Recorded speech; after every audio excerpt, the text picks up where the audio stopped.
Halo semuanya, selamat datang di Sound Movie. Kali ini saya akan menceritakan film berjudul White Snake 2: The Tribulation of the Green Snake yang merupakan lanjutan dari film White Snake. Film ini menceritakan seekor siluman yang tersesat di dimensi lain dan berjuang untuk kembali ke dunianya. Seperti apa perjalanan kisahnya? Langsung saja, intro.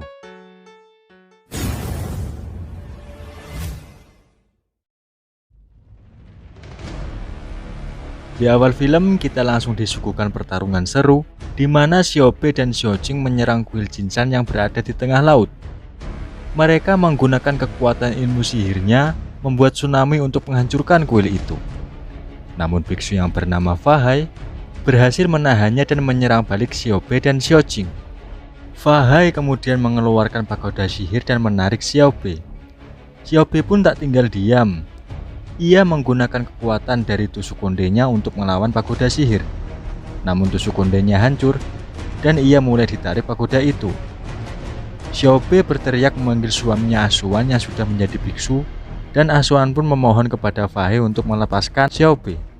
Namun sayang, Fahai tak menuruti permohonan Asuan. Di saat yang bersamaan, Xiaobe yang sedang menggendong bayinya menyerahkan bayinya ke Xiaojing dan berpesan untuk menyerahkan kepada Asuan. Kemudian Xiaobe benar-benar ditarik ke dalam pagoda, meninggalkan bayinya dan ikat rambut yang terlepas. Setelah memenjarakan Xiaobe ke pagoda untuk selamanya, Fahai dan Asuan menghampiri Xiaojing. Xiaojing pun menyerahkan bayi itu ke Asuan dengan sangat kecewa. Setelah menyerahkan bayi kakaknya, Xiaojing yang masih diselimuti amarah berusaha menyerang Fahai. Namun Fahai bisa menahannya dan berbalik menyerang menggunakan Phoenix Api. Xiaojing pun tak berdaya setelah terkena serangan itu dan perlahan-lahan mulai jatuh ke laut. Tapi tiba-tiba portal aneh terbuka dan menarik Xiaojing masuk ke dalamnya.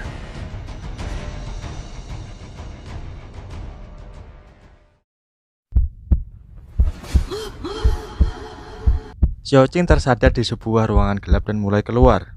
Betapa terkejutnya dia ketika melihat tempat yang sangat asing baginya. Ia berpikir kalau Fahai lah yang mengirimnya ke sana. Ketika ia sedang menelusuri jalanan, tiba-tiba ia dihampiri oleh sosok besar berkepala babi. Berkepala banteng, bukan babi. Tiba-tiba ia dihampiri sosok besar berkepala banteng. Tanpa basa-basi, banteng pun menyerang Xiaojing. Xiaojing pun tanpa rasa takut melawannya. Namun sayangnya, Xiaojing tak bisa lagi menggunakan kekuatan sihirnya di tempat itu dan kewalahan menghadapinya. Karena merasa tak punya peluang untuk menang, Xiaojing pun berusaha untuk melarikan diri. Namun manusia banteng itu terus mengejarnya.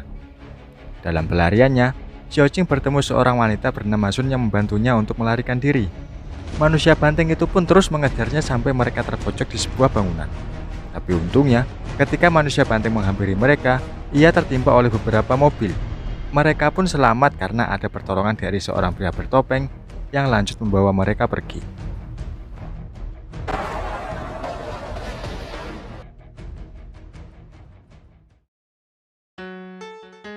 Setelah berhasil kabur dari manusia banteng, mereka berhenti di sebuah tempat yang menjadi tempat persembunyian Sun. Sun mengatakan kalau Xiaojing sekarang berada di kota Asurafil. Sun lanjut menjelaskan kalau di sini banyak sekali makhluk dari berbagai tempat, seperti manusia, iblis, monster, dan lain-lain. Sun kemudian bertanya dari dinasti apa Xiaojing berasal. Xiaojing pun menjawab kalau ia berasal dari dinasti Song, dan Sun sendiri berasal dari 1000 tahun setelah dinasti Song. Sun lanjut memberitahu apa yang terjadi selama 1000 tahun setelah masa dinasti Xiaojing melalui laptop dan buku. Sun juga mengajari Xiaojing cara bertahan hidup di sana, mengendarai sepeda motor, dan menggunakan senjata api, karena di sana ilmu sihir tidak bisa digunakan. Setelah mempelajari dan mempraktekkan apa yang diajarkan Sun, Xiaojing beristirahat di atas sebuah gedung sambil minum amer. Saat Sun dan Xiaojing sedang menikmati sunset, tiba-tiba geng manusia banteng datang ke tempat persembunyian mereka. Gurita raksasa yang melindungi tempat itu pun muncul untuk mempertahankan tempat itu. Tapi karena geng banteng terlalu banyak, gurita pun tidak bisa berbuat apa-apa. Di saat yang bersamaan, geng manusia banteng dan geng yang dipimpin oleh orang yang bernama Simon berhadapan. Mereka yang sudah lama bermusuhan berniat untuk menyelesaikannya saat itu juga. Di sisi lain, Sun dan Xiaoqing yang sedang berusaha kabur dikejar oleh manusia banteng. Meski berusaha keras untuk meloloskan diri, namun sayang mereka malah terjatuh tepat di depan geng yang akan bentrok. Kemudian salah satu anggota manusia banteng menghampiri Sun yang sedang terjatuh dan membunuhnya. Xiaoqing yang melihat hal itu pun murka dan bertarung melawan manusia banteng.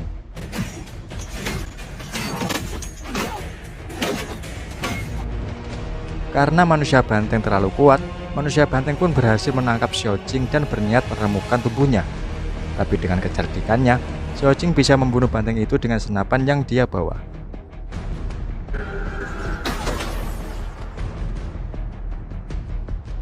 Melihat hal itu, geng banteng pun marah dan menghampiri Xiaoqing. Tanpa diduga, Simon menembak anggota geng banteng untuk membantunya. Ketua geng banteng pun geram melihat hal itu dan memerintahkan anggotanya untuk menyerang geng Simon. Tapi saat pertempuran hampir meletus, tiba-tiba bencana alam terjadi dan membuat kedua geng balik kanan bubar jalan. Mereka berlarian berusaha menjauhkan diri dari tempat itu. Xiaoqing yang masih anak bawang di sana hanya terdiam karena tidak mengetahui apa yang akan terjadi. Setelah melihat makhluk aneh keluar, Xiaoqing tersadar dan berlari menghindari mereka. Saat tempat itu mulai hancur, Simon datang membantu Xiaoqing dan mereka pun berhasil kabur dari bencana itu.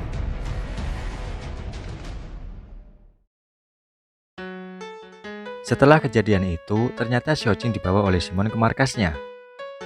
Salah satu manusia burung yang disebut Raksa menganggap Xiaoqing tak berguna dan menyerangnya. Pertarungan singkat terjadi antara manusia burung dan Xiaoqing. Tapi dengan pengalaman bertarungnya, Xiaoqing dengan mudah mengalahkan raksa itu.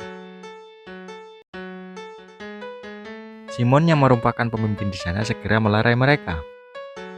Simon lanjut menjelaskan terlepas dari apa yang terjadi, persediaan makanan mulai menipis dan berencana pergi ke sebuah tempat untuk membeli persediaan. Keesokan harinya, Simon mengajak Xiaoqing pergi bersamanya. Di perjalanan, Xiaoqing menanyakan beberapa hal kepada Simon. Simon lalu menjelaskan kalau selain manusia dan iblis, ada juga klan monster seperti kepala banteng dan raksa. Simon lanjut menjelaskan kalau roh yang menyerang mereka dulunya adalah manusia, iblis, dan monster, dan tidak tahu asal muasal dari mereka. Tapi siapapun yang tergigit oleh mereka akan berubah menjadi roh seperti mereka. Tiba-tiba, mereka diserang oleh para monster yang ingin merampok mereka. Simon dengan sigap melawan dan menarik Xiaoqing untuk mengemudi. Xiaoqing yang tak pandai mengemudi, membelokkan setirnya sampai Simon hampir terjatuh. Tapi Simon berhasil bangkit dan mengambil alih kemudi sambil mengatakan kalau Xiaoqing pengemudi yang payah. Tak cukup sampai di situ, mereka diserang lagi oleh gerombolan monster lain. Adegan kejar-kejaran pun terjadi sampai akhirnya Simon melewati sebuah perbatasan dan para monster itu pun berhenti mengejar.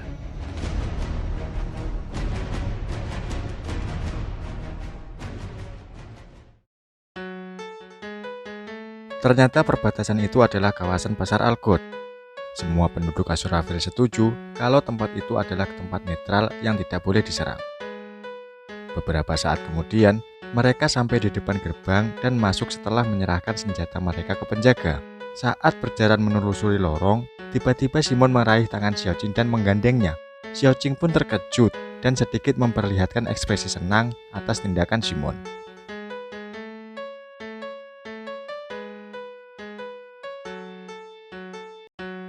Mereka pun masuk ke sebuah tempat yang ternyata milik siluman rubah Bao Jingfeng dan bertemu dengan pria bertopeng yang pernah menolongnya. Xiaoqing bertanya pada siluman rubah bagaimana cara untuk keluar dari tempat itu. Siluman rubah pun lanjut membawa mereka ke sebuah kolam besar dan memberitahu cara meninggalkan tempat itu adalah masuk ke dalam kolam. Tapi dengan konsekuensi, mereka akan kehilangan obsesinya. Siluman rubah mengatakan, obsesi yang dimaksud di sini adalah keinginan yang tidak tercapai tapi tidak rela untuk melepaskannya. Siluman rubah lanjut menjelaskan kalau setiap orang yang datang ke sini memiliki sebuah simbol atas obsesinya dan simbol dari Xiaoqing adalah ikat rambut dari Xiaopei.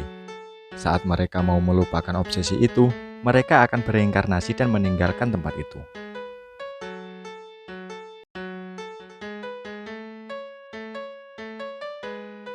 Setelah mendapat penjelasan dari siluman rubah dan mendapat bahan makanan, mereka berencana untuk kembali ke markas. Tapi tiba-tiba, bencana alam terjadi diiringi oleh roh yang ikut keluar. Para roh itu pun menyerang dan menggigit beberapa monster yang ada di sana. Tapi untungnya, Simon dan yang lainnya berhasil masuk ke sebuah lift dan menuju kolam besar yang disebut kolam pelepasan. Tapi ternyata, seekor monster yang ada di dalam lift sudah tergigit oleh roh jahat dan perlahan berubah menjadi roh. Untungnya mereka cepat sampai di bawah dan bergegas keluar untuk bersembunyi. Roh itu pun terus mengejar dan mencari mereka. Saat keberadaan Xiaojing hampir diketahui oleh roh jahat, tiba-tiba pria bertopeng memancing roh itu untuk mengejarnya agar Xiaojing aman sampai akhirnya pria itu diterkam oleh roh. Pada saat pria itu akan digigit, Simon datang dan menolong pria bertopeng itu dengan cara memenggal kepala roh tersebut.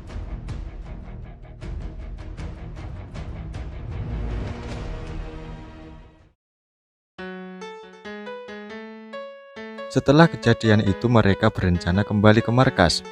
Xiaojing mengajak pria bertopeng itu, tapi Simon menolaknya karena Simon menganggap pria itu lemah dan tidak berguna. Tapi karena Xiaojing memaksa, Simon pun mau mengajaknya. Sesampainya di markas, Simon menyadari ada yang tidak beres di sana. Simon pun mengajak mereka melewati jalan rahasia untuk menyelidiki apa yang terjadi. Benar saja, ternyata markas mereka diserang oleh geng banteng. Mereka menyerang geng Simon dan membakar markas Simon. Tanpa sengaja, mereka bertiga terkena serangan dan Simon pun terluka akibat serangan itu. Pertempuran masih terjadi antara kedua belah pihak, tapi ternyata perlawanan geng Simon sia-sia dan pertempuran dimenangkan oleh geng banteng.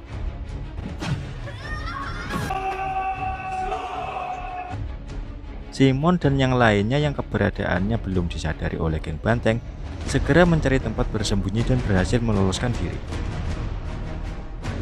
Belum sempat beristirahat, bencana alam yang disertai roh jahat muncul kembali. Mereka bertiga berlari menuju gorong-gorong dan diikuti oleh roh jahat yang mengejar mereka.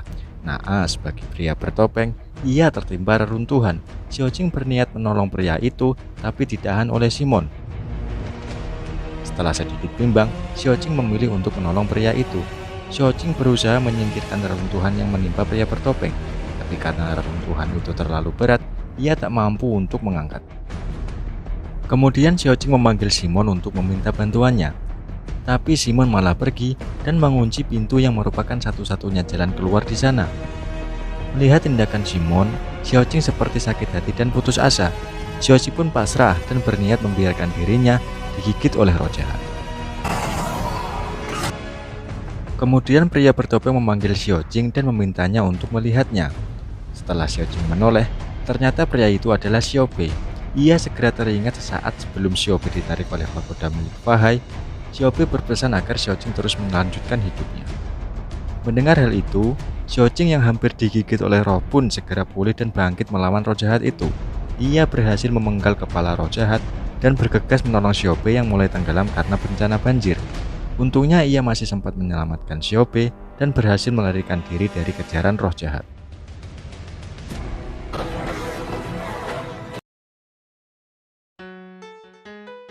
Setelah berhasil lolos dari bahaya, mereka berbincang di sebuah tebing.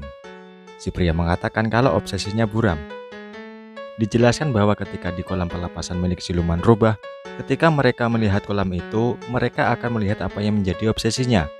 Obsesi Xiaojing adalah bertemu kembali dengan Xiaobe, tapi obsesi pria bertopeng ini buram dan tidak jelas. Mereka pun memutuskan untuk pergi ke tempat siluman rubah. Sesampainya di sana, Xiaojing pun menanyakan apakah ada jalan lain untuk keluar dari kota Azuraphale. Siluman rubah pun menjelaskan bahwa ada cara lain untuk keluar dari sana tanpa harus bereinkarnasi. Ia lanjut menjelaskan bahwa cara lain untuk pergi dari sini adalah melewati jembatan permintaan. Tanpa diduga, Simon juga berada di situ dan juga berniat melewati jembatan permintaan. Siluman rubah pun memberi sesuatu dan menjelaskan kalau jembatan itu berbentuk kepala dan ekor ular yang hampir bertemu. Ketika seseorang melompat dari ekor dan berhasil masuk ke kepala ular, ia akan keluar dari Azuraphale. Tapi dengan catatan, tempat itu juga merupakan sarang dari roh jahat. Tapi pada saat itu juga, geng kepala banteng datang dan berhasil menerobos masuk. Xiaojing dan yang lainnya pun terpojok. Tapi tanpa diduga, dengan gagah berani Simon melawan ketua kepala banteng.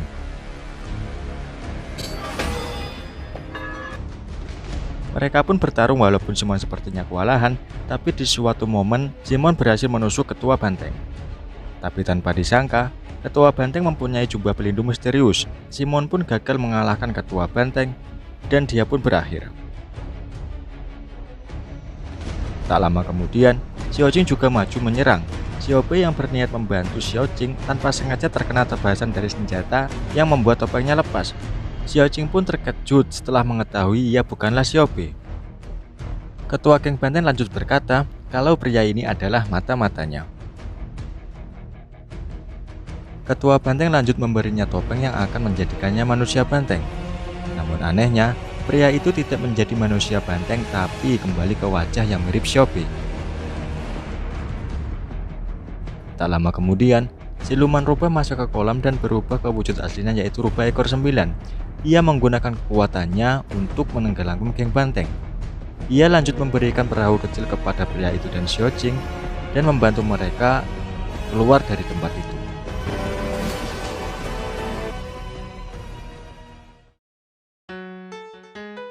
Setelah keluar dari sana, Xiaojing kembali menanyakan identitas si pria.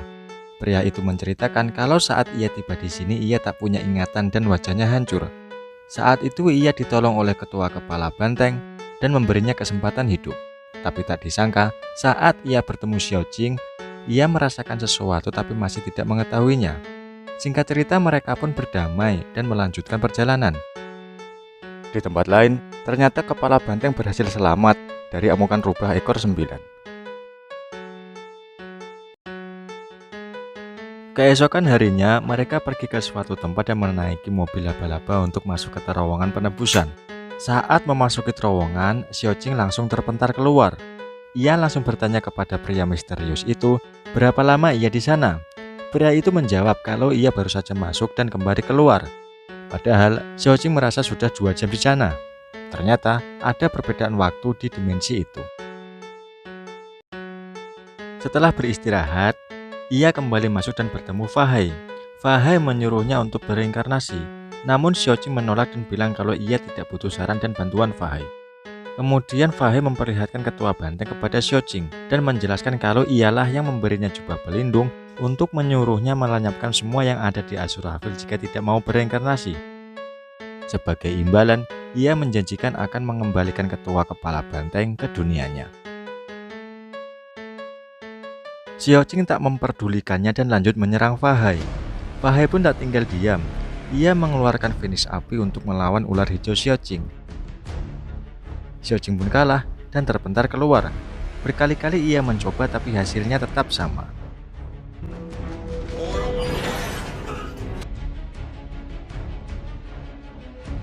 Sementara di luar, pria misterius hanya bisa membantu Xiaojing dengan menahan tempat itu dari bahaya luar. Sampai percobaan yang kesekian kalinya, Fahai yang sudah kelihatan menua berhasil dikalahkan oleh Xiaojing dan Xiaojing pun menghancurkan pagoda itu.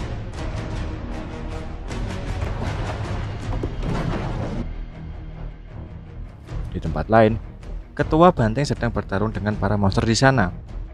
Karena Fahai berhasil dikalahkan, maka secara otomatis jubah pelindung itu pun menghilang. Ia pun terkejut ketika jubah pelindungnya menghilang. Karena jubah pelindungnya sudah menghilang, ia sekarang bisa terluka.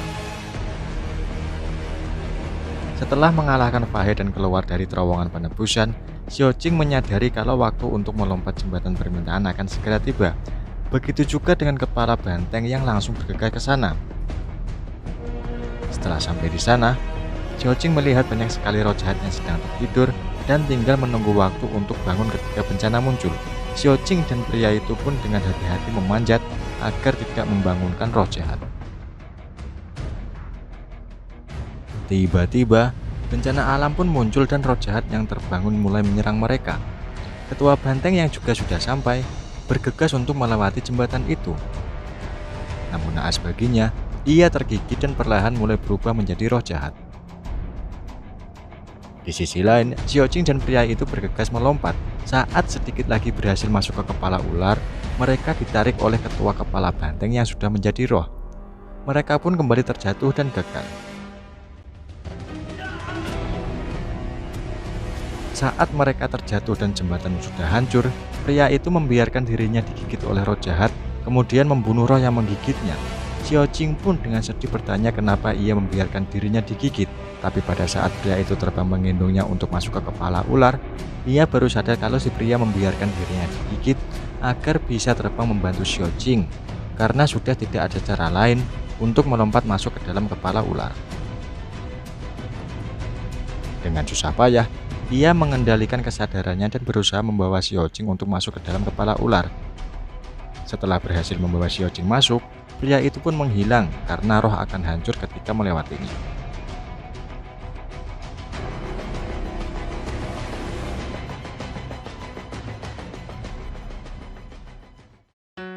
Jin berganti memperlihatkan Xiaoqing yang berhasil kembali ke dunia, sedang berjalan di kota Hangzhou sambil memikirkan pria yang ada di Azurafil.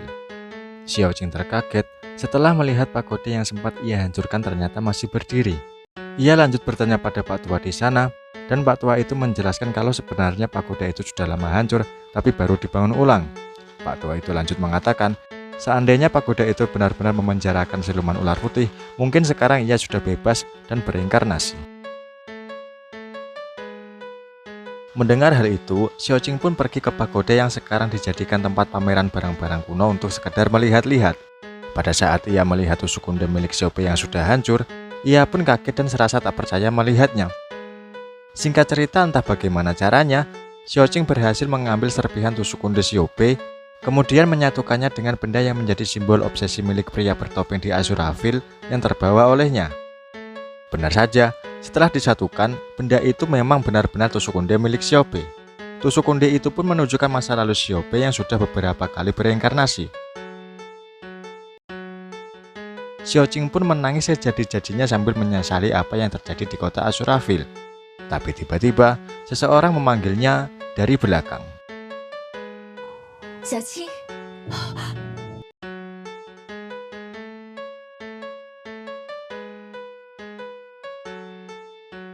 小白。